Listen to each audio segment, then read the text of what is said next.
బావా రేయ్ ఏంట్రా ఇంత లేటు?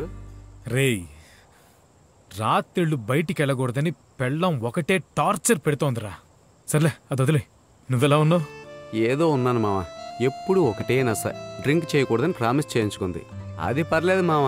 మీకు నేను ముఖ్యమా, నీ ఫ్రెండ్స్ ముఖ్యమా? రేయ్ సో నువ్వు ఇప్పుడు ఫ్యామిలీ మ్యాన్వి.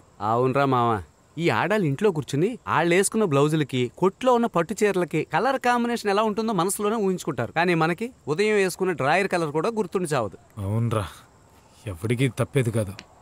రేయ్ ఇంకో గంటే టైం ఉంది, నేను ఇంట్లో ఉండాలి. తొందరగా పోసేయి, తొందరగా రా. ఇవ్వరా. ఇదిగోరా.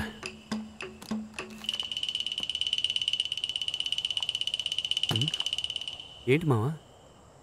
ఇది ఆ యదవ కోసం. వాడికి ఫోన్ చేసి చూద్దామా? వాడి గురించి నీకు తెలుసు. వాడు ఎంత పెద్ద ఇదో. వాడు చచ్చిన ఫోన్ చెయ్యడు, తీయడు. బాధగా ఉంది మావా. మనం లేకుండా వాడు బాధపడుతుంటాడు. రేపు పొద్దున్నే వెళ్ళి మాట్లాడదాం మావా.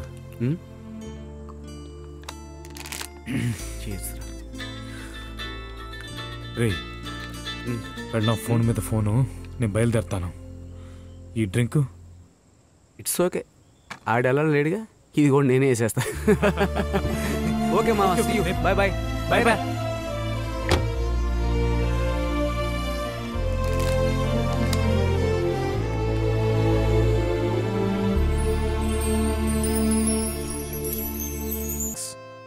All this stuff. గొడవ పడ్డా కూడానా? గొడవ పడ్డా కూడా సారీలేని చెప్పుకోం, అలా మాట్లాడేసుకుంటాం. రే ఎవర్రా రంగులు రాట్నం ఆఫ్ చేసింది? హాయ్ ప్రియా. హాయ్. ఆడు పెద్ద హిట్ అయిపోయినట్టుందిగా.